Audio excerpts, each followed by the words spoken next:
el único riojano que nació en Estocolmo. Sí, posta. Es periodista y peronista crítico. Hoy, en Masiva, Matías Mera Hellman.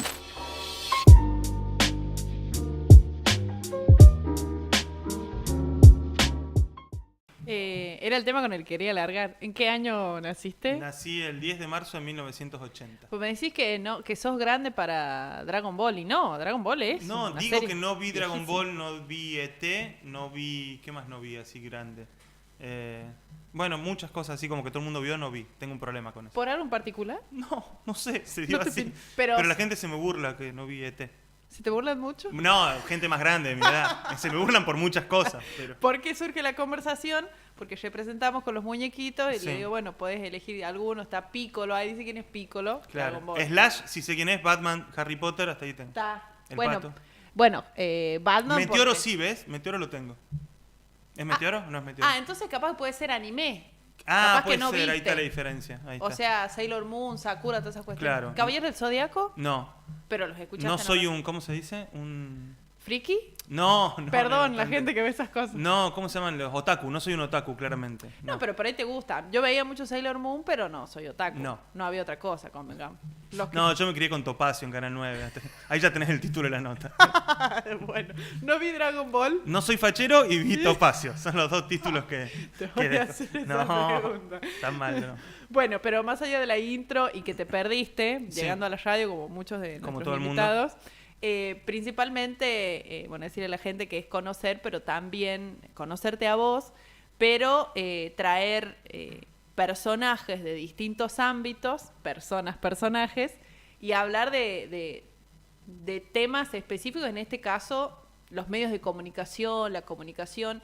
Y había algo que hablamos con el productor hace un ratito, ya te vas a enterar al final por qué, porque Bien. ahora es como una sorpresa, no te puedo decir qué es, pero hablando de que lo que no se nombra o lo que no se dice, no existe, no está, ¿qué rol juegan en eso los medios de comunicación de visibilizar las cosas? Ufa. Ya empezamos, bueno, sí. era mejor hablar de Dragon Ball. Sí, era más fácil. Primero, gracias por invitarme, la verdad que Bueno. muy agradecido.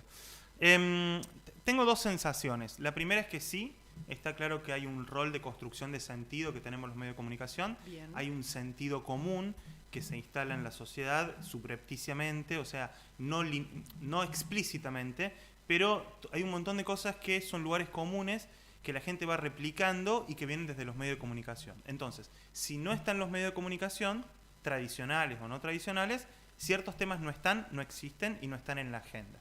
Los medios a veces parecen más o parecemos más que decirte qué pensar, decirte sobre qué pensar. Y creo que ahí hay una construcción sobre lo que se dice y lo que no se dice.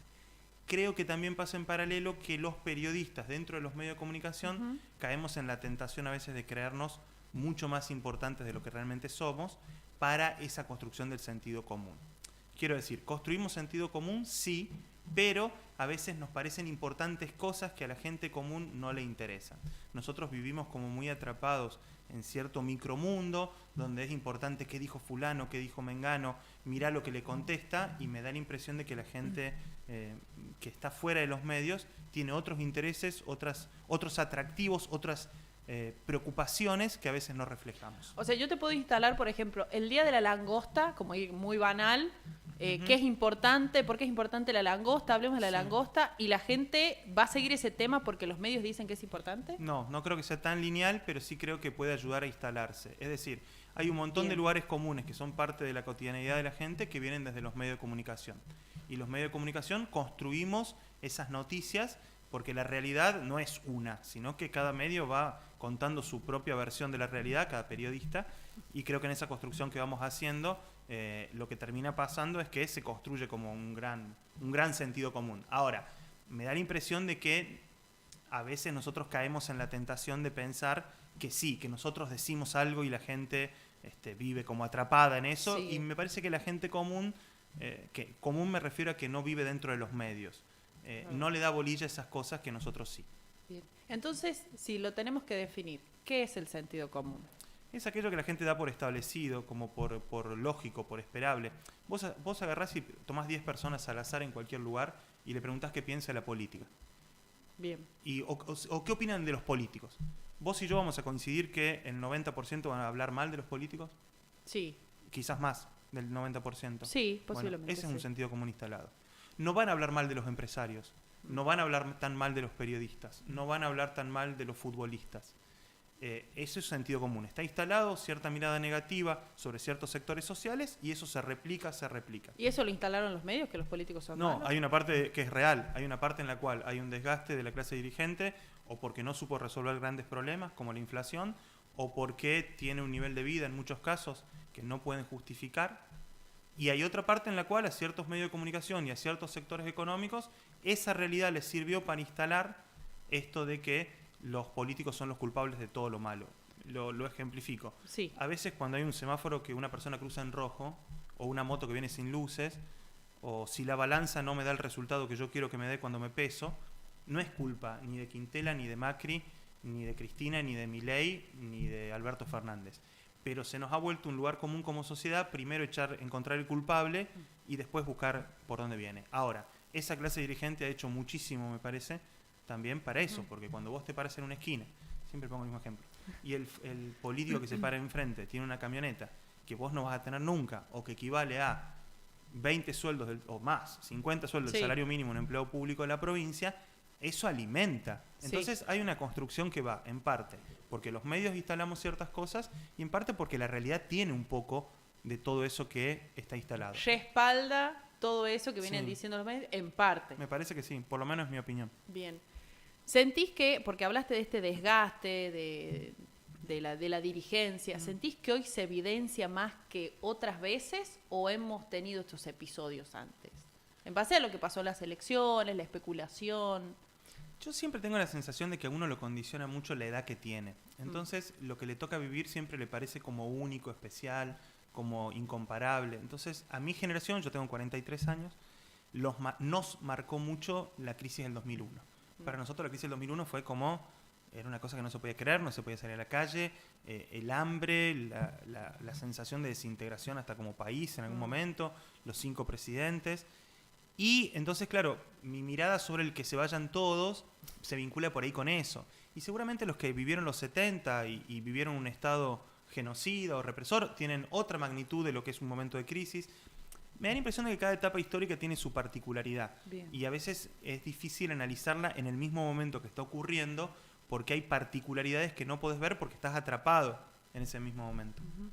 ¿Hay alguien que decide de qué se habla en esto que decís, los medios de comunicación? No, ¿Se instala? no soy muy de las teorías conspiranoicas de que hay 5 tipos que se reúnen en un café y dicen esto va por acá.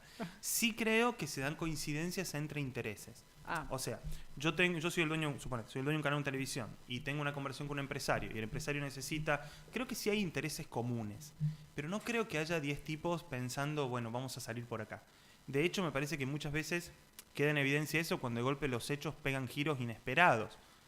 Creo que a veces ocurren cosas, el mismo fenómeno Milei, hay Ajá, medios de comunicación sí. que lo fogonearon y ahora lo están destrozando sí. porque se le fue de la mano algo que planteó. Entonces, no creo que hay coyunturas, que hay momentos, que hay intereses, y creo que después, y esto se muestra mucho cuando las encuestas fallan, cuando las predicciones que hacen o los que trabajamos en los medios de comunicación hacemos y fallan y nos equivocamos, demuestra a veces lo distante que estamos de la realidad, los periodistas, cómo vivimos en ese micromundo que presta atención a cosas que el común de la gente no. Ujú.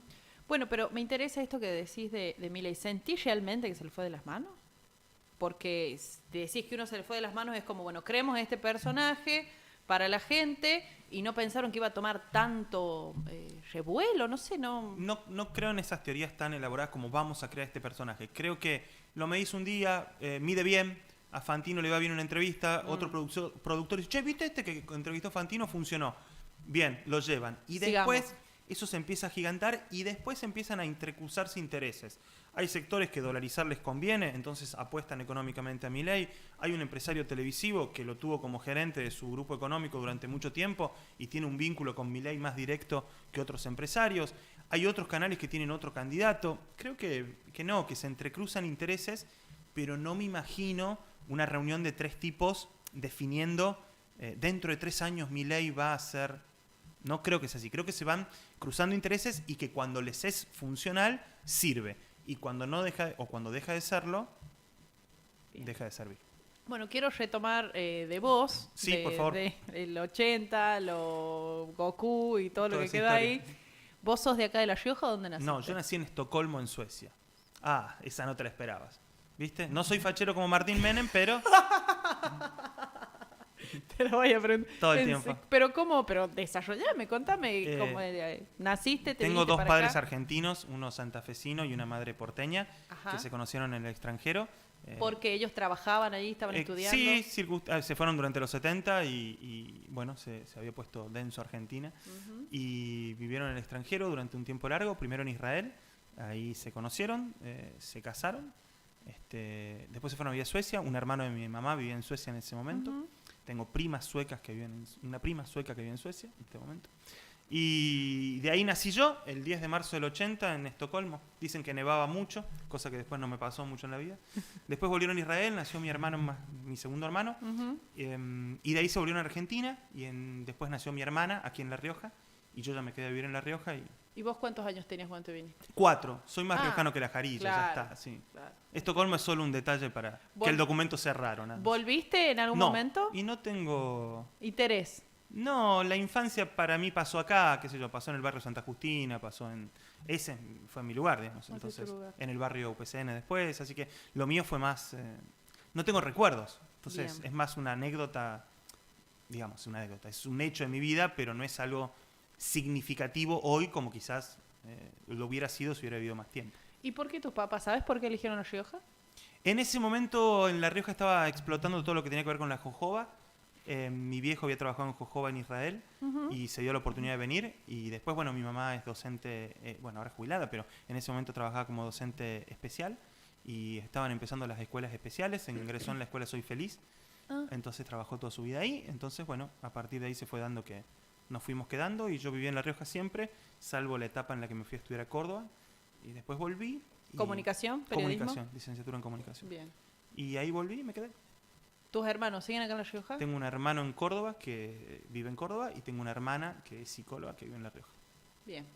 Y en ese barrio Santa Justina, en todo eso, ¿cuándo dijiste, che, me quiero dedicar a la comunicación? ¿O siempre lo supiste? No, bueno, fue como un proceso. A los 13, a mí me tocó crecer la adolescencia durante los 90. Durante los 90 hubo una explosión muy fuerte de los medios de comunicación, se privatizaron los canales en Buenos Aires y eso generó toda una transformación. Y los 90 estuvieron muy marcados por un rol de los medios de comunicación que ahora no me gusta, pero que en ese momento me llamaba la atención, que eran los medios como un factor de contrapoder con el poder político. Había un rol de los medios muy fuerte con eso.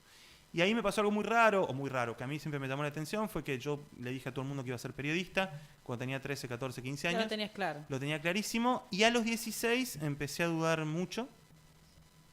No llegué a decirle a nadie, estaba con muchas dudas, digo, pero a mí esto no me gusta. Bueno, y en esa época estaba viendo una película que se llama Un lugar en el mundo, que es una película argentina. Y en esa época las películas iban a cortes, entonces fui al corte, y cuando va al corte me voy al baño, a 2 segundos a aprovechar el baño, y cuando voy al baño digo, no, voy a ser periodista. Pero, ¿cuál era tu duda? ¿Qué querías hacer No otra cosa? no sabía, Ah. pero de golpe había entrado una duda existencial tremenda, y vi esa película, y en el baño recuerdo la situación, 16 años de haber tomado la decisión, yo voy a ser periodista. ¿Pero qué pasaba en esa película? Bueno, ese es el tema. Ok. Muchos años después volví a ver la película tratando de encontrar... Y la película no tiene nada que ver con nada. Es una historia de 2 personas que viajan a San Luis y que tienen toda una historia familiar, pero nunca le encontré un vínculo. Después cuando empecé a estudiar me encontré con que el periodismo me gustaba por otros lados, distintos a los que quizás yo pensaba cuando empecé. Y bueno, hoy me gusta quizás desde otro lugar. ¿Y cuáles pensabas? En los 90 me parece que estaba como muy de moda el periodista justiciero.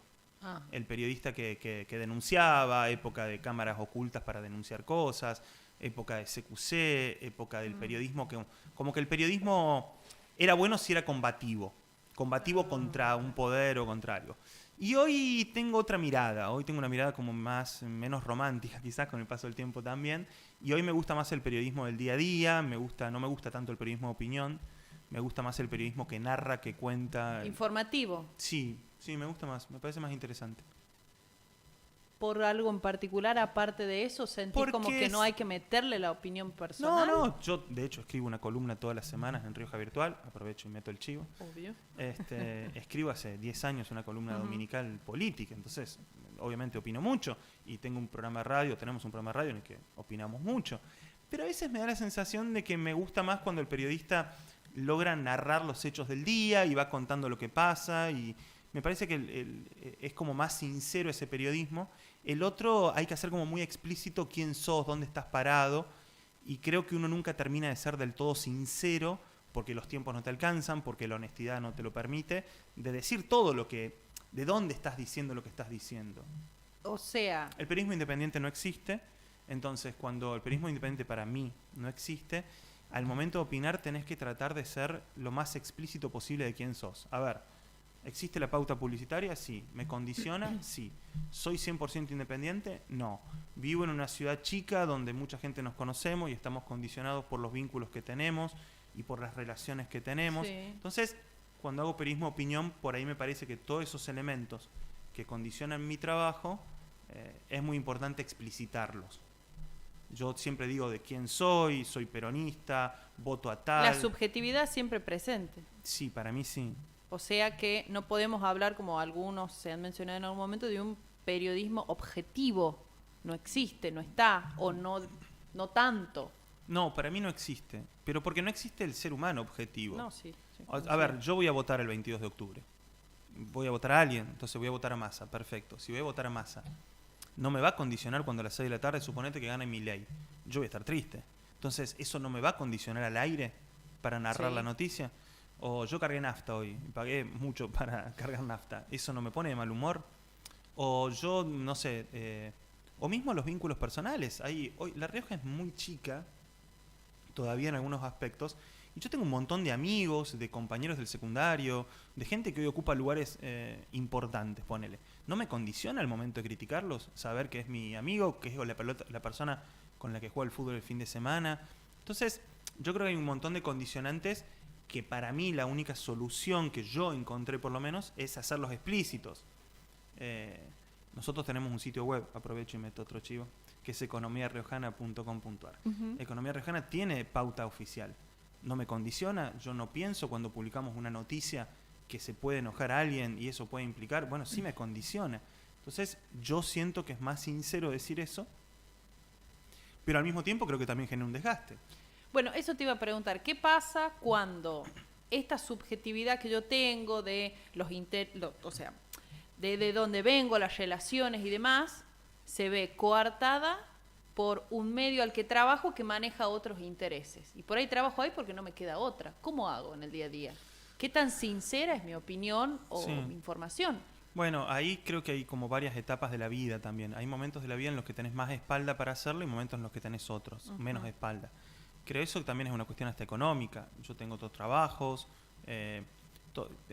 no es lo mismo tener dos hijos, yo tengo 2 hijos, no es lo mismo tener 2 hijos que no tenerlos, pensar decisiones a veces en distintos momentos. Bueno, creo que es una línea muy fina, y que seguramente muchas veces me habrá encontrado de un lado de la línea y de otras veces me habrá encontrado más digno o más indigno en el ejercer mi profesión.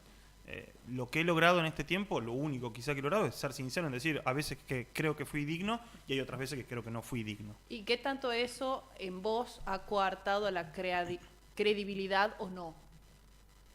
Eso es muy difícil de medir porque, ponele, hay un montón de gente que a mí, que me lo ha dicho públicamente, me lo ha dicho personalmente, que cree que yo soy un mal periodista por esto mismo que estoy diciendo. Porque yo digo a quién voto, porque yo digo que no existe el periodismo independiente, porque me dicen, no, vos no me gusta porque sos muy peronista. Me ha pasado muchas veces. Entonces, y hay otra gente que me ha dicho, no, a mí me gusta la tarea que vos hacés porque vos explicitas quién sos. Y eso, nada, tiene 2 caminos. Uno es el de decirlo o no decirlo, y el otro es ir a terapia y tratar de resolverlo lo mejor que puede. ¿Cuál te ha funcionado? Ninguna de las dos, claramente. Okay. Preguntar a mi psicóloga, no es la sorpresa para el final. Acá está mi psicóloga hablando. Lo trajimos como acá está la testimonio. licenciada. No la nombro porque me parece que no se quiere hacer cargo de este paciente. No, imagínate. Bueno, después vamos a tocar el tema de salud mental, que está bueno también para los periodistas por la información y demás. Pero en esto que decís de los políticos, estábamos hablando de la política también, que es el tema de hoy, también por las elecciones, pero ¿qué tan poderosos o qué tanto influyen los medios en esa política? También de lo que venimos hablando de la subjetividad, de los intereses. Uno está tentado siempre a decir que sí, que influyen mucho, pero mira, yo creo que influyen mucho, pero no tanto como los propios medios creemos. A ver si lo grafico. Sí. En el 2011, Cristina Fernández sacó el 54% de los votos y tenía todos los medios de comunicación en contra, porque había pasado el conflicto con el campo, la ley de medios, Sí. la estatización de las AFJP. Y en el 2015, con el mismo panorama, perdió el kirchnerismo con Sí. Scioli. Y en el 2019 ganó el kirchnerismo con Alberto Fernández, 48-40. Y en el 2023 no sabemos para dónde va a salir. Entonces, Pero los números lo muestran en un tercer lugar actualmente. está bien, pero en un momento dado con todos los medios en contra ganó y en un momento Sí. dado con todos los medios en contra perdió. Bien. No hay una linealidad, me parece. ¿Hay una construcción de sentido? Sí. ¿Tenemos un rol e influenciamos mucho? Sí. Me parece que a veces exageramos nosotros nuestra propia creencia de lo que somos. Hay intereses, hay construcción de sentido, hay un interés económico que nos condiciona. Creo que todo eso pasa, no en la dimensión que a veces los periodistas queremos creer. No sé si, bueno, supongo que sos más joven, pero hace muchos años se decía, un presidente no aguanta 5 tapas de Clarín. Bueno, Cristina Fernández aguantó 415 tapas de Clarín y fue reelecta. Y en otros y no es tan lineal, no creo que sea tan, Bien. Ok. tan sencillo. Entonces, no, porque es verdad, y es un gran análisis, pero entonces no podemos echarle la culpa a los medios tradicionales, más allá de que se les haya ido a las manos, de Milei, porque su campo son las redes, podemos decir. O sea, son medios de comunicación, pero como de esta nueva generación. Yo, en ningún proceso social vos podés explicarlo solo por una sola cosa, me parece. Entonces, Milei es el producto de que vos tenés un vecino que de golpe se hace funcionario, ¿sí? Y empieza a tener un nivel de vida que no tenía antes de que sea... O Sí. tu compañero del secundario. Sí. De golpe se hace funcionario y empieza a tener un nivel de vida que no tenía. Ahí hay un elemento. Hay otro elemento que son los medios de comunicación, que criticaron tanto a la clase política que hoy aparece un outsider y te parece un fenómeno. Después están las redes sociales. Después hay una generación nueva que está muy acostumbrada a que todo se solucione con un clic. Entonces esa generación, vos le decís que todo se va a solucionar con una sola medida y te lo va a creer. Después hay otra cosa que es mucho más vieja para mí, que es los argentinos estamos muy acostumbrados a denostar nuestro propio país. Sí. Y no hay una valoración de las cosas buenas que Argentina tiene. Cuando uno ve que Argentina tiene un sistema educativo que es de los mejores del mundo en cuanto a su acceso a la gratuidad, pero eso no se dice. O cuando uno ve que, por ejemplo, Buenos Aires es hoy, creo que primera o segunda ciudad más elegida en el mundo por la gente que trabaja a distancia. Porque por una cuestión de costos y de conectividad, hoy te conviene trabajar en Buenos Aires y trabajar para Hong Kong y un montón de extranjeros viven en Buenos Aires, viven en Palermo, obviamente, viven con alquileres que les resultan muy baratos y eso no se dice. O no se dice que tenemos 5 premios Nobel, o no se dice que las partes positivas... Entonces, cuando vos sumás las partes positivas que nunca se hablan, los fracasos del sistema democrático que tuvo fracasos, porque hay cosas que no pudo resolver. Entonces, yo creo que todo eso va sumando, los hechos de corrupción, los medios de comunicación, creo que todo eso se va acumulando y te aparece un outsider. Ahora, también a veces hay que mirar un poco. ¿En Brasil pasó? Sí. ¿En Estados Unidos pasó? Sí. ¿En Italia está pasando con la Premier actual? Sí. ¿En Francia hay un fenómeno como Le Pen hace mucho tiempo? Sí. Hay un mundo también que tiene una característica y en el cual cuando vos sumás todos esos pequeños elementos te generan con particularidades propias de Argentina esto. Bueno, a veces pasa que solo los argentinos podemos hablar mal de Argentina, ¿viste? Viene otro a hablar mal de nuestro país. Sí, no sé cómo serán otros países si otra gente habla mal de sus propios países, pero en Argentina se habla mal siempre de Argentina y no se valora. Yo siento que nosotros no valoramos las cosas que tenemos. Es como que siempre estamos marcando lo negativo del país y está muy instalado eso. Puede ser que no se valore, por ejemplo, esto de la educación pública, porque hace bastante la tenemos y hay generaciones que ya nacieron con educación pública y es como, esto me corresponde, ya está, nunca se luchó, bueno, Sí. no sé, boleto estudiantil o demás. ¿Sentís que hay como esa sensación también? Pero te lo planteo en el tema viviendas. ¿Cuántos países del mundo entregan viviendas como en Argentina? Que el Estado te dé una vivienda. Sin embargo, y ahí empiezan a jugar muchas cosas. La sociedad cree que, como decís vos, yo pienso igual, es un derecho adquirido. Y también piensa, che, a mí me das una vivienda, pero vos tenés una casa de 400 metros cuadrados. Entonces, todo eso va sumando, porque yo creo que ahí también hay algo que que quienes nos autopercibimos como parte del peronismo, como lo quieras llamar, tenemos que hacer una autocrítica. El fenómeno de la corrupción existe y ha sido algo que horadó, que cuestionó y que golpeó todo esto que venimos narrando que pueden ser derechos adquiridos. Me parece que también es un fenómeno. Bueno, pero en esto de las viviendas, y retomo lo que vos decís, yo tengo esto, pero vos tenés esta otra más grande, porque los que critican son los que son beneficiarios de esos derechos. Por ejemplo, el de las viviendas. No hay una persona que va a decir, bueno, critico y no tengo. Sí, pero ahí vuelve lo que vos decís. Lo toma como un derecho ya adquirido y lo compara con... Me corresponde. Primero que me corresponde, lo cual yo coincido, porque yo Sí. creo que donde hay una necesidad hay un derecho, pero creo también que lo compara con el compañero del secundario, que fue su compañero del secundario y que de golpe tiene un nivel de vida que no es el mismo. Puse muchas veces el ejemplo del compañero secundario, voy a cambiar porque si no en la próxima reunión de compañeros secundarios... Te van a decir, para un poco. ¿Cuántas ¿Cuántas? tengo? Mencionaste las redes. ¿Vos cómo te llevas con las redes? ¿Cómo te adaptaste? ¿En qué momento de tu vida te diste cuenta de, ok, hay un mercado acá? Bueno, no soy nativo de ese fenómeno, entonces no me llevo naturalmente, que es un primer punto. Tuviste que aprender. Es forzado y se nota. No tengo... ¿Por qué? Porque no tengo lenguaje de redes. Por ejemplo, no subo nada personal, o casi nada personal. Bien. Porque no me gusta. Porque me parece que corresponde... Porque tuve una época en la que subía muchas cosas personales, pero después me pareció que era...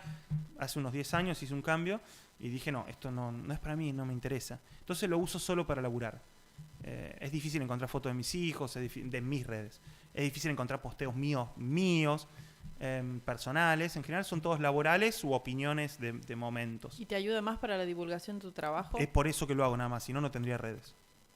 Bien. No me llaman. Bueno, y hablas esto de la generación que está acostumbrada a que con un clic llegara la información. ¿Eso también permite las redes, que cualquiera puede acceder a cualquiera y así pensar cualquiera?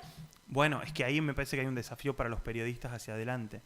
¿Cuál va a ser el rol que nos diferencie entre cualquier persona que publique información? Información. Bueno, está bien, pero para el que lo lee es información. Sí. Entonces, si suponete, yo publico y Mabel publica, y Mabel y Raúl publican, para hacerlo bien en términos de Mabel y Raúl. De compañeros de la secundaria. Claro, Mabel y Raúl publican algo y vale igual para el que lo lee en Facebook, vale exactamente igual que la publicación mía. La diferencia va a surgir, me parece a mí, si yo logro mantener en el tiempo una cierta constancia de publicaciones y también una cierta credibilidad. Pero también es cierto, y en eso lo hemos vivido todos, que hay fenómenos de periodistas inclusive que publican cosas que no son ciertas y después siguen siendo creíbles. Esto de la fake news, que se empezó a hablar hace poco, Sí. que no es una noticia falsa, sino que hay una intención detrás. Podemos Sí. hablar que hay un interés también detrás. Sí. ¿Qué podemos hablar de ética de eso de los periodistas? Sin juzgar específicamente a Sí. nadie, pero hablando de la Lo fake que news pasa es que esta es la parte que recortar. Yo tengo tantos muertos en el placar que es como que me ponerme a hablar de la ética de otros me da como siempre cosa. Okay. Cada uno, no sé si soy yo el que está moviendo, ustedes me retan, si no. ¿Está? Ahí está. Está, Bien. no sé, el sonido. Bien, ¿Sí? me dice. Bien, perfecto. Yo tengo la sensación de que hay como hay una construcción que cada uno va haciendo de su profesión, supongo que igual que un arquitecto, que un médico, y cada uno va eligiendo un camino. La única diferencia que yo veo entre nuestro trabajo y el trabajo de otras profesiones es la exposición pública. Sí. A lo que me coincido. refiero es, vos vas por la calle, ves un edificio que es lindo y no sabés qué arquitecto lo hizo. Vos vas por la calle, ves un edificio que te parece horrible y no sabés qué arquitecto lo hizo. Para no contratarlo, claro. No sabés, es muy difícil que sepas. En cambio, con el periodismo lo que ocurre es que mucha gente sabe cómo es tu trabajo y opina de tu trabajo a partir de que hay una visibilización o una masividad o un intento de masividad que va generando esto. Entonces, eso va generando también que estés expuesto de otra manera y que los errores o los... No creo que los periodistas seamos menos éticos que otras profesiones. Creo que estamos más expuestos. Bien. Y creo que eso genera. Y creo que hay otra cosa que es la retroalimentación. Esto de que vos me entrevistás a mí. No sé, un periodista... Nosotros entrevistamos mucho a nuestros colegas. ¿Por qué? O sea, ¿por qué entrevistamos tantos periodistas? ¿Por qué Le no preguntamos al traes? productor. ¿Por qué no traemos? Yo te dije que traiga de vuelta a Martín Menem. ¿Por qué ¿Por qué? fachero? Claro. Chero, ese va a ser el título de la Totalmente, soy fachero como Martín Menem. Perdón, diputado, con todo respeto. No, me parece que hay algo también de retroalimentación permanente. Los periodistas estamos siempre como, ¿quién es el mejor periodista? ¿Quién es el más conocido? ¿Quién tiró tal primicia? Hay un ¿Viste lo ego que- ahí, tremendo. Tremendo, pero hay un ego que tenemos porque estamos expuestos. Entonces, al arquitecto también, así como recién decíamos que nadie sabe que hizo la obra, muy poca gente se acerca y cuando hace algo bueno y le dice qué bueno lo que hiciste. Qué buen edificio, la Claro, verdad. en cambio a nosotros, si algo sale bien, también hay un elogio. Entonces ahí empiezan a jugar todos estos costados que me da la impresión de que tienen que ver con esto que hablabas vos de la ética recién. Bueno, para cerrar un poquito el tema específicamente de las redes, pero ¿sentís que se debería legislar esto, Sí. ese control Y enseñar en las escuelas. sobre redes? Sí, para mí sí. Tendría que ser un tema obligatorio. Para que se eviten futuros... Hay que enseñarle a los chicos que no tienen que subir todo porque lo que suben queda. Hay que enseñar a los chicos que hay cosas que son de su intimidad. Los chicos digo, pero los adultos somos Sí, iguales. Quiero decir en el secundario porque pienso que ahí se tiene que enseñar. Hay que sentarse a enseñar redes. Hay que sentarse a enseñar que no todo lo que se sube es verdad, que hay manipulaciones, y creo que eso es clave. Me parece que es formación cívica, construcción de ciudadanía clave, que inclusive es nombre de una materia, enseñar redes. Hay que enseñar redes en las escuelas. Para mí sí. Bueno, en las preguntas que... En las respuestas... Pero no para demonizarlas, perdón, sino para entender cómo funcionan. O sea, para entender que hay un algoritmo, que si yo veo algo, ese algo se replica, que si el celular no le bloqueo el audio, va a funcionar mejor, que por eso me aparecen las publicidades que me aparecen. Creo que eso sería muy positivo. Bueno, en varias respuestas que me diste, nombraste al peronismo y lo nombraste en primera persona. Sí. ¿Vos te identificás como peronista? Yo me autopercibo peronista, sí. ¿Por qué el peronismo? ¿Qué sentís? ¿Que te podés autopercibir desde ahí y no desde otro lugar? No, lo hago por dos cuestiones. La primera es porque con esto de que yo no creo en el periodismo independiente, me parece muy importante siempre que quien me escucha sepa desde qué lugar hablo. Bien. Entonces, yo agarro y digo, yo voté a Cristina Fernández, yo voté a Néstor Kirchner, yo voté a... voy a votar a Massa, yo no voté a Quintero en el 2023, lo voté en el 2019, sí, en el 2023 no lo voté. Ahí tenés otro título, ya anotas el graph. Bueno, creo que esas sinceridades que yo puedo tener provocan que el lector, el televidente, el que me escucha, sepa desde qué lugar le estoy hablando, y es hasta donde puedo avanzar en mi sinceridad, en esto de que no creo en pararme en un lugar donde digo, soy objetivo, veo la realidad y soy como un observador externo, independiente, autónomo, en el que yo no creo. ¿Por qué soy peronista? Soy peronista porque cuando yo no creo en la revolución, yo no creo que va a ocurrir lo que los partidos de izquierda plantean de una toma del poder por parte del proletariado, sino que lo que creo es que va a haber una reforma, hay que tratar de ser lo más reformistas posibles, y creo que cuando analizo los gobiernos peronistas a lo largo de la historia, haciendo la excepción del periodo del expresidente Carlos Menem, me da la sensación de que los gobiernos peronistas son los que gobernaron teniendo en cuenta mayorías, y que esas mayorías, fundamentalmente los sectores trabajadores, vivieran mejor, y que son los gobiernos que incorporaron derecho. Entonces, como yo no creo en la revolución y creo en los gobiernos que hacen reformas, los gobiernos más reformistas en la Argentina, para mí, siempre fueron los gobiernos peronistas. ¿Por qué? ¿Qué explicación? ¿Qué? Impresionante. Me encanta, pero ¿por qué lo exceptuamos a Menem? Porque no me parece que haya hecho eso. El peronismo, al ser un movimiento, tiene una amplitud que incluye sectores tan diversos que van desde López Rega hasta Menem, si querés, y van desde Néstor Kirchner hasta Alberto Fernández, y cada uno con su particularidad, su matiz y su característica. Pero cuando uno agarra el radicalismo pasa lo mismo, porque el radicalismo de Alfonsín no fue el de la Rúa, el de Frondizi no era el de Balbín no era el de Ilia, el de Alvear no era el de Irigoyen. En todos los partidos políticos que tienen una trayectoria en el tiempo hay sectores internos. Ahora, el peronismo tiene evidentemente muchas contradicciones internas, y a mí me parece que, aún con todas sus contradicciones, cuando hago una lista de las 10 cosas negativas y de las 10 positivas del peronismo, las 10 positivas para mí valen más que las 10 negativas. ¿Hay un peronismo riojano? Puah, esa fue difícil. ¿Sería distinto un peronismo nacional? Sí. Hay gente que en La Rioja es peronista. Estoy otro título, anota. Soy fachero. Aquí. Hay gente que en La Rioja solamente es peronista porque el peronismo gobierna. Y si gobernara un partido comunista, ¿serían comunistas? Panquequísimo, decís vos. No, oficialistas. Ah, bien.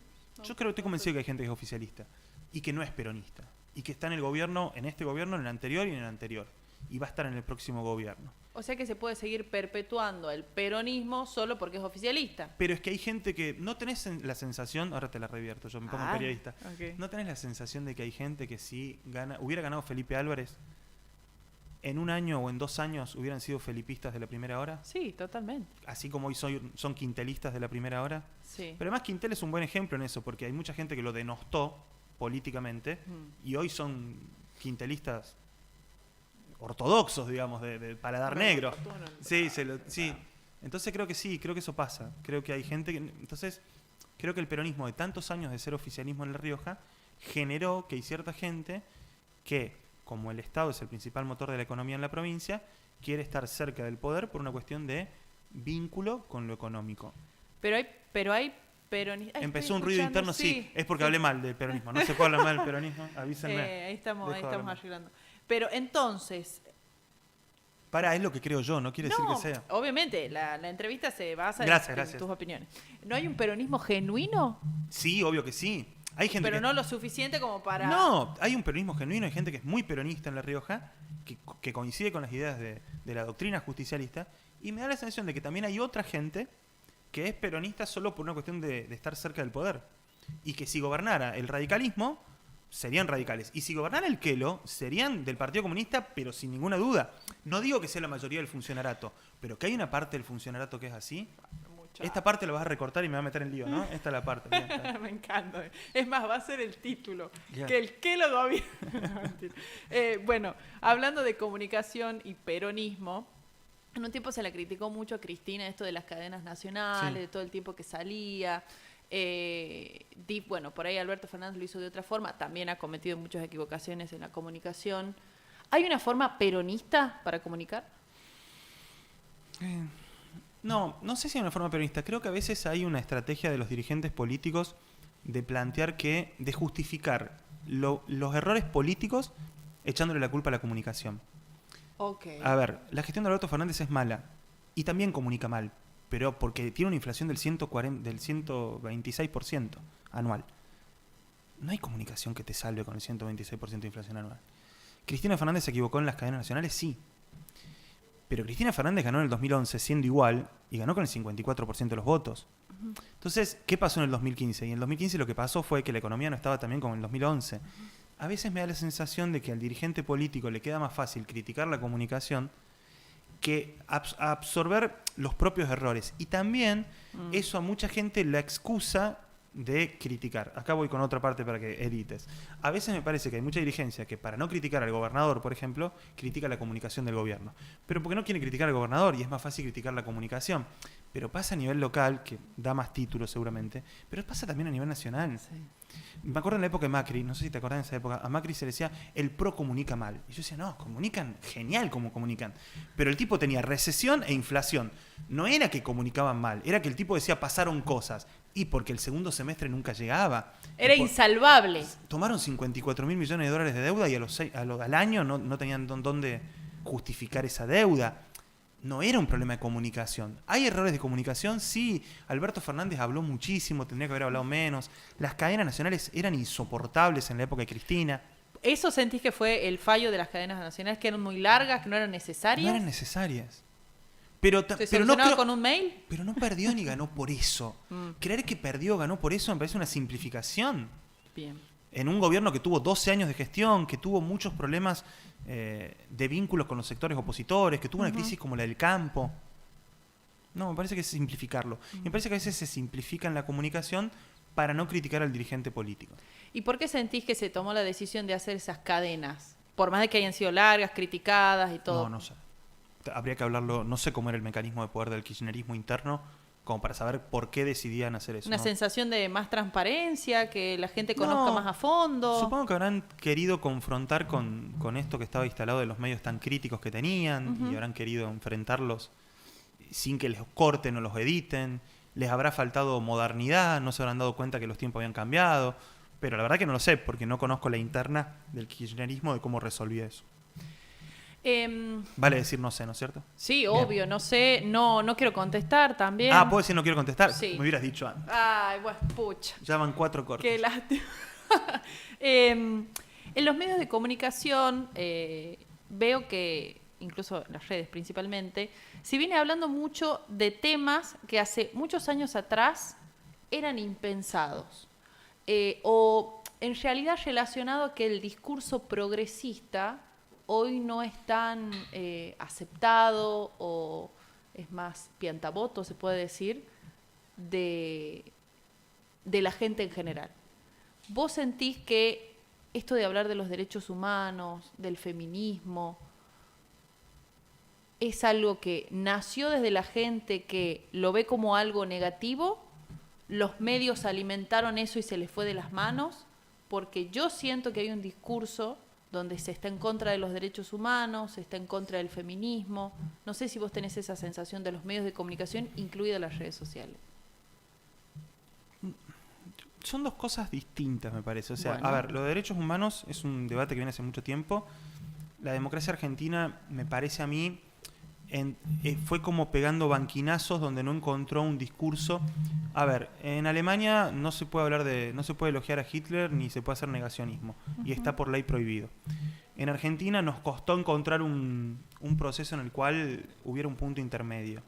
Entonces, la teoría de los dos demonios, por un lado, después tuvimos una etapa en el kirchnerismo, durante los 90 no se hablaba, después durante los 2000 el kirchnerismo retomó el tema y lo llevó para otro lado, y entonces todo se empezó a mezclar porque mucha gente que estaba enojada con el kirchnerismo se terminaba enojando con la política de derechos humanos del kirchnerismo, y no se logró poner por encima. A mí siempre me pareció que fue un error del kirchnerismo, un error político grave, haber involucrado a las madres y a las abuelas de Plaza de Mayo en el proceso político del kirchnerismo, porque para mí tendrían que haber quedado por encima del debate coyuntural para quedar como algo que no se podía tocar, como algo sacrosanto de nuestra democracia. A ver, esto que pasó es un punto de partida que no se puede discutir. Bien.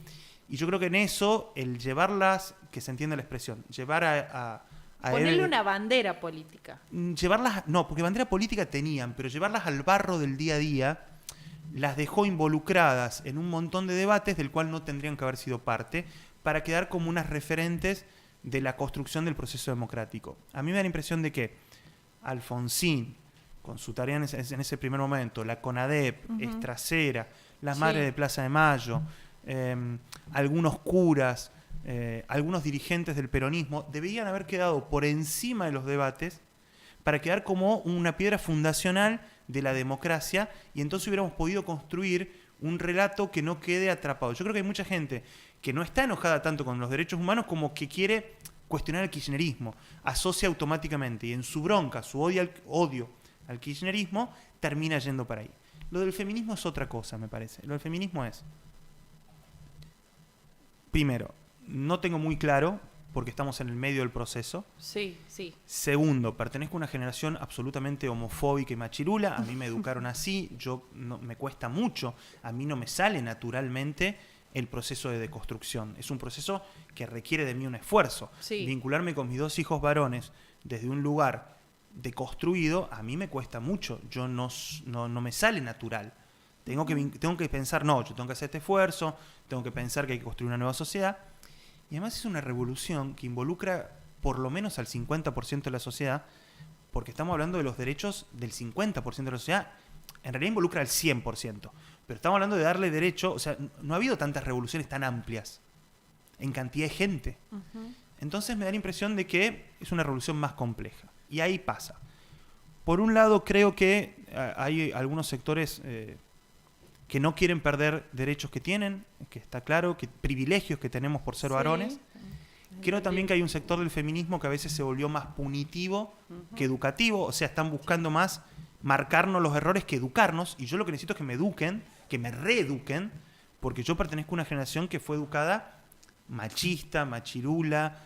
Entonces, yo crecí en los 80, el insulto que nos salía más naturalmente decirle a alguien era decirle puto.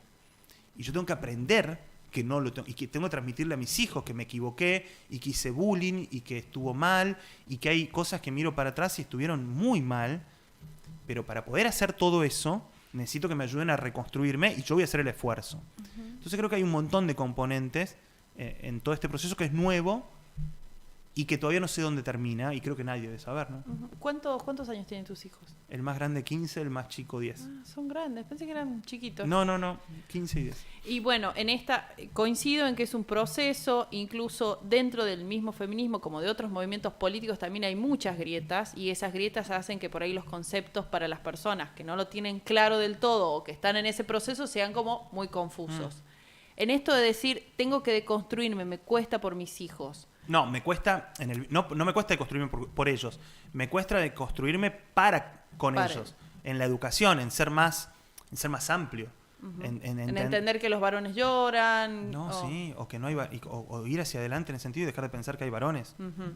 Yo creo que hay cosas que, creo que hay cosas que en un tiempo van a estar en discusión. Creo que el concepto de binario va a empezar a desaparecer, y está bien que así sea, porque existen tantas sexualidades como seres humanos, y eso a mí me cuesta mucho, pero creo que va hacia ahí.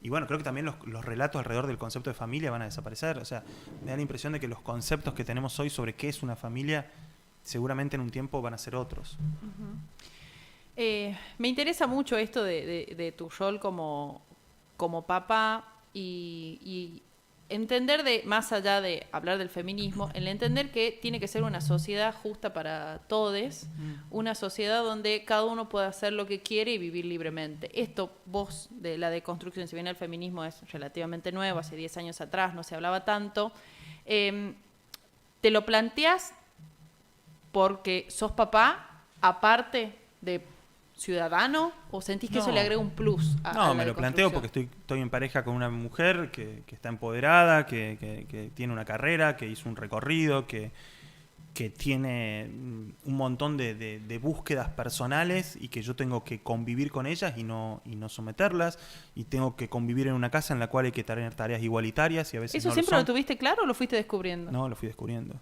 Yo siempre pongo el ejemplo de que en casa yo le decía a mi esposa, ¿en qué te ayudo? ¿Cómo en qué te ayudo? Si vos también vivís acá. Yo también vivo acá. Entonces, pero desde tu lugar, bien, digamos, no con maldad. Está bien, pero porque me educaron Sí. me educaron. Mi viejo se enoja cuando digo esto porque dice que parece que le echo la culpa a ellos. No me educaron mis viejos solamente, me educó una sociedad, y yo también soy parte de una sociedad en la cual, te insisto, o sea, hay frases como que si alguien no es valiente es maricón. Nosotros crecimos diciéndolo, y hablábamos al principio de romper el sentido común. Bueno, tengo que salir de ese lugar. Ahora, me cuesta mucho, y creo ahí también que hay que como darnos tiempo. Obviamente cuando hay una revolución hay sectores que son más de vanguardia y van más rápido y hacen rupturas, y está bien que existan, pero hay que tratar de no dejar atrás a los que vamos más despacio para que de a poco vayamos incorporando. Obviamente hay sectores que no quieren soltar los privilegios que tienen, pero creo que a veces hay que ir como lentamente. Yo mucho tiempo usé el lenguaje inclusivo, ahora lo estoy usando un poco menos, y mucha gente me decía, lo usás para provocar. Y yo decía, no es para provocar. Pero después me di cuenta que eso generaba que si yo decía todes, hay gente que se ofende.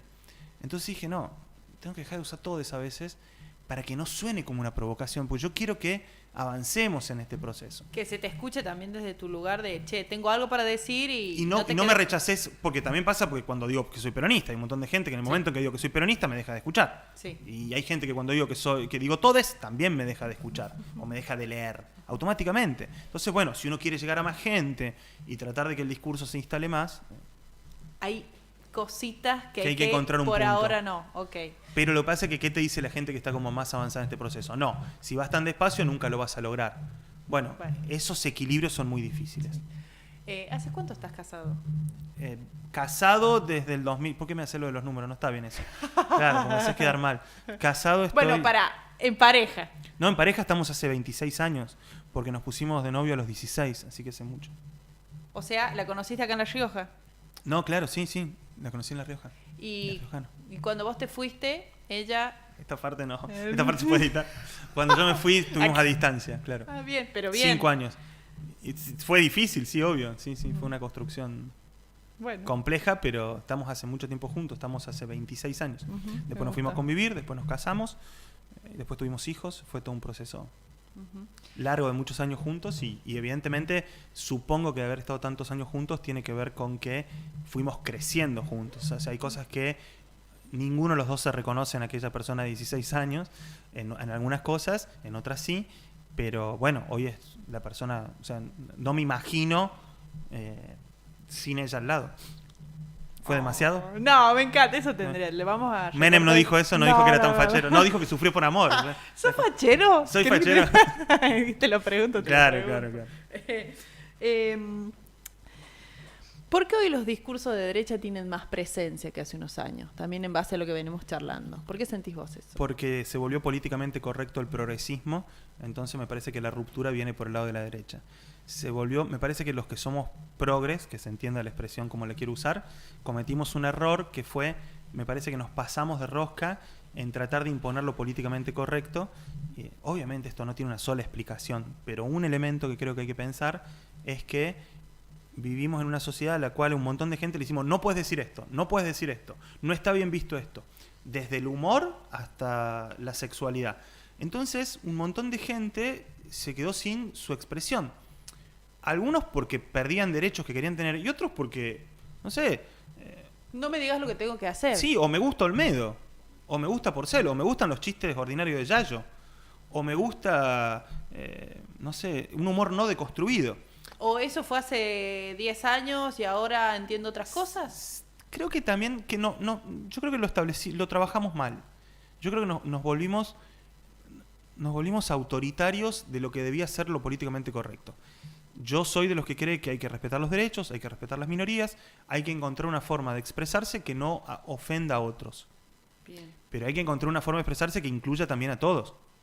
Y ahí es donde nosotres, estamos fallando, donde nosotros estamos teniendo problemas y hay ciertos sectores donde lo que se volvió... Leía el otro día que gran parte de votantes Milei también son varones enojados con que no tienen espacio para expresarse dentro de la sociedad. Bueno, hay que ver cómo hacemos. La sociedad no puede incluir a todos, ningún proyecto puede incluir al 100%. Si no, no sería una democracia, no habría diversidad. Pero nosotros creo que fallamos en cómo vincularnos con ciertos sectores. O sea, nos pusimos en este lugar de yo estoy bien, vos mal, y si no haces lo que yo digo, no se puede hacer nada. Y no sé, porque si yo digo eso, estoy cayendo en lo mismo. Bien. Sí creo que en cierto momento se volvió el discurso hegemónico lo políticamente correcto. Y entonces no pudimos visualizar otros sectores que ahí aparecen dos partes. Unos, los que quieren mantener sus privilegios y entonces aprovechan esta movida para sumarse, es decir, ves que no te dejan decir nada y en realidad lo que están queriendo defender es su propio interés. Sí. Y otros que realmente no tienen esa cuestión de esa construcción tan así, pero que no están encontrando espacio. Las nuevas masculinidades también son complejas, porque a los hombres nos está costando encontrar este nuevo lugar y creo que hay que tratar de ver cómo podemos incluirlos a aquellos que no están cómodos con lo que está pasando. Uh-huh. Me estás dando mucho, más de 3 recortes, me parece que vamos a hacer. No, por favor. ¿Existe la libertad de prensa para vos? ¿En sentido absoluto? ¿Qué sería libertad de prensa? Lo que vos me quieres responder. No, si la pregunta es si existe en un sentido absoluto, no. Porque hay condicionantes. Pero hay condicionantes, primero en la pauta publicitaria. Hablo de La Rioja, que es la que conozco. Sí. En la provincia de La Rioja, los medios de comunicación vivimos de la pauta publicitaria. Pero las empresas constructoras también viven de la pauta del gobierno. Y las clínicas y sanatorios, si APOS no paga, quiebran. Entonces todos vivimos del Estado porque la economía riojana está condicionada por el Estado. Hay una diferencia fundamental. Nosotros, los periodistas, trabajamos contando hechos de los cuales los protagonistas son los dirigentes políticos, que son los mismos que definen la pauta. Entonces, un empresario constructor o un dueño de una clínica o un dueño de una concesionaria que le vende autos al Estado no tiene la exposición que tenemos nosotros, porque nosotros tenemos que criticar o elogiar o narrar o interpretar las acciones de los propios protagonistas que después definen la pauta. Uh-huh. Entonces se genera un problema, porque hay un vínculo muy gris que es muy complejo. Desde ese lugar, la libertad de prensa evidentemente no existe como un concepto absoluto. Pero en La Rioja hay otro fenómeno, que es la cercanía. ¿Qué es? El fenómeno de que, siempre pongo el mismo ejemplo, espero que nuestro colega, que no se enoje con lo que voy a contar, había un colega que... No vamos a decir el nombre, pero él sabe quién es. Creo que sí, porque sí, le expliqué una vez que lo usaba mucho de ejemplo, así bien, que bien. Cuando lo vea se va a dar cuenta que es él. Era una colega que el marido trabajaba en un lugar, en una oficina pública, y ella trabajaba en una radio. cada vez que en la radio aparecía información de ese lugar, que era un lugar que generaba muchas noticias, el funcionario del área creía que el marido de ella le había contado a ella, ¿se entiende lo que quiero decir? O sea, ella trabajaba en una radio y él trabajaba en un lugar público muy importante. Sí. El jefe de él siempre creía que cuando en esa radio se hablaba de ese tema era porque él había filtrado información. Eso le pasa a muchos periodistas en La Rioja, porque estamos muy cerca. Nos conocemos todos. No sé si todos, pero nos conocemos mucho. ¿Y cuántas viviendas dependen del Estado? ¿Cuántas familias el ingreso es del Estado? Entonces, y después tenés el fenómeno de que tu compañero de secundario llega a un cargo, o tenés el fenómeno de que tu vecino llega a un cargo, o tenés el fenómeno de que tu primo, o que va a ir a tu casamiento. Entonces, ahí también el periodista está condicionado.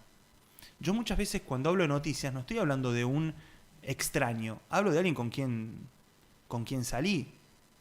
Siempre, hace muchos años viajamos juntos con el jefe de gabinete Juan Luna y con el actual diputado nacional Felipe Álvarez. Teníamos 16 años los tres. Bueno, yo uno más que ellos. Yo 16, ellos 15. Yo nunca pensé que iban a ser jefe de gabinete y diputado nacional. Y nada, y era La Rioja. Y viajamos una vez y fuimos a un lugar y fue un viaje divertido y la pasamos bien. ¿Quién podía saber en ese momento que yo los iba a entrevistar? Yo ni siquiera sabía que iba a ser periodista, ni ellos que iban a llegar a los cargos que llegaron. La Rioja tiene ese componente y eso te condiciona. Ahí te di otro recorte para que... Soy amigo de jovencito. Bien, ok.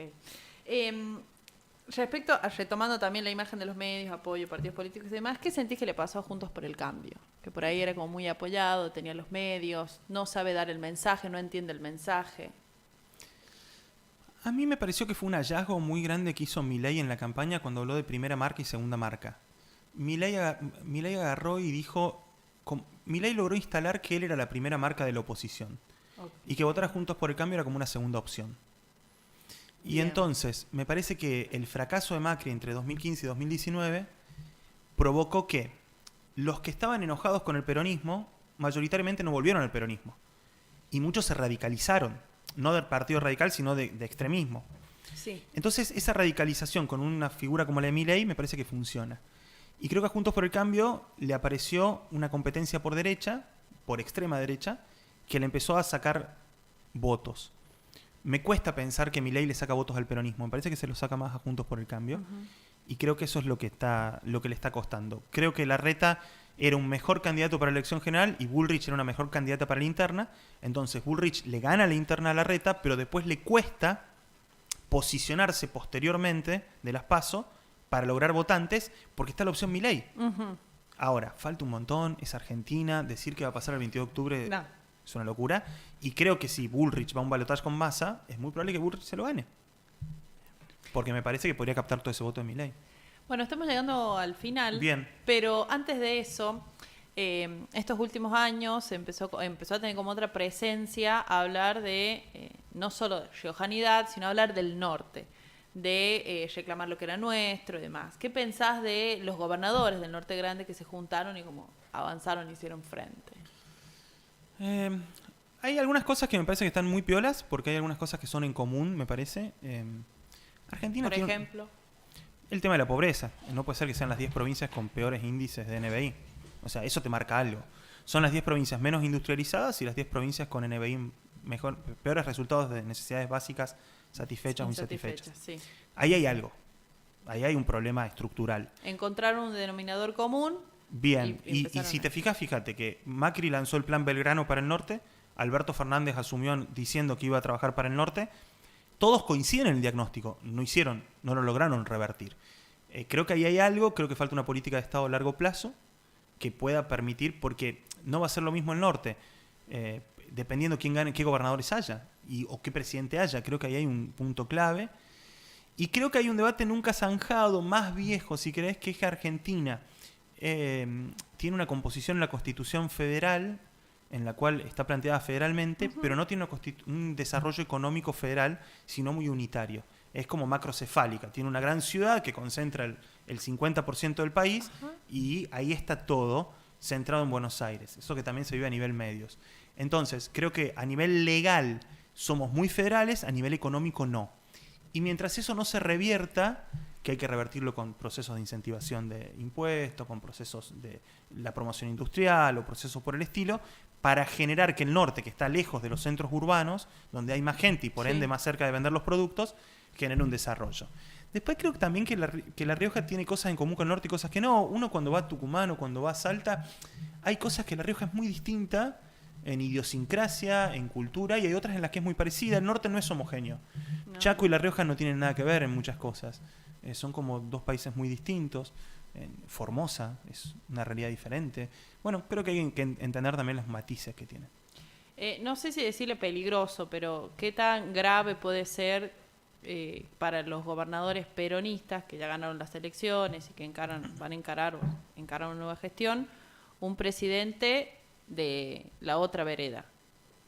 De la otra vereda ya hemos vivido. Me parece que Macri entre 2015 y 2019, Casas puede dar fe de lo que fue su gestión y está claro. Creo que lo más llamativo o lo más disruptivo sería qué pasa si gana Milei y si es que Milei hace lo que dice que va a hacer. Porque si Milei... Porque también está esa duda. Milei dice una cosa, pero sus economistas dicen otra. Milei plantea una cosa, pero después dice que no es tan así. Después habla de primera generación, segunda generación y tercera generación. Entonces, bueno, pero ¿cuánto dura cada generación para implementar las medidas que él dice que va a implementar en cada una de esas etapas? Después habla de cambios de 40 años, después dice que no. Es como que primero dijo va a haber una solución a corto plazo y después se fue desdiciendo. No, bueno, pero además si en un año y medio, como él plantea, estamos dolarizados, no vamos a poder exportar casi nada porque vamos a tener una realidad en la cual, ese es mi análisis, ¿no? Argentina va a ser un país muy caro porque al estar dolarizados no vas a tener política monetaria para modificar precios y te vas a encontrar con que exportar, ya lo vimos en los 90, fue casi imposible. Las empresas exportadoras quebraban y funcionaban mal las importadoras. Entonces, bueno, ahí yo no sé si el problema es si tenés un presidente de otro partido político o qué características tiene ese partido político. Bien. Bueno, al final de cada entrevista a nuestros invitados les regalamos, le agradecemos a nuestra amiga de Cuadernos Infinita, este cuaderno con una frase y los invitamos a reflexionar. Yo al comienzo te dije que la frase tenía como una anécdota porque iba a ser la de García Márquez, lo que no se comunica no existe, pero lo dejamos como pregunta, dijimos, así que te pusimos otra frase. Te pido que la leas en voz alta y me digas qué opinas. Dice Hans Christian Andersen, ¿está bien? La prensa es la artillería de la libertad. Muy pretenciosa. No somos tanto. ¿Por qué? No somos tan importantes. ¿Se le da demasiado protagonismo y no es así? Nosotros nos damos demasiado protagonismo y no es así. Me parece que a la sociedad le pasan otras cosas. Somos importantes, somos un factor de poder, los medios de comunicación. Los periodistas vivimos en un micromundo donde creemos que somos más importantes de lo que somos. ¿Están ahí de competir con los actores sobre el ego? Tiene otro componente, porque el actor finge, me parece, un papel, un rol. El periodista... No finge el periodista. Sí, pero lo que pasa es que no es oficialmente que está fingido. No es lo real supuestamente es que sos lo que sos y lo que estás mostrando. Entonces creo que ahí se genera un problema. Creo que hay una exageración de lo que somos. No somos tan importantes. Bueno. ¿Te sentiste cómodo, Matías? Creo que sí. ¿Tenías ganas de seguir hablando? Yo puedo hablar todo el día. El problema no es ese. El problema son los recortes. Eso me preocupa. Bueno, ahí está. Perdón, un saludo muy grande a todos mis compañeros de la radio que si no me retaron. ¿Puedes hacer un recorte con eso? Puedes mandar todos los chivos que quieras. Un saludo a Fernando, Martín, a Cami, al Chino, a toda la gente de Rioja Virtual. Por a último. La gente de Economía Riojana. ¿Sos fachero? No como Martín Menem. Bueno, gracias, Martín. Muchas gracias por la invitación.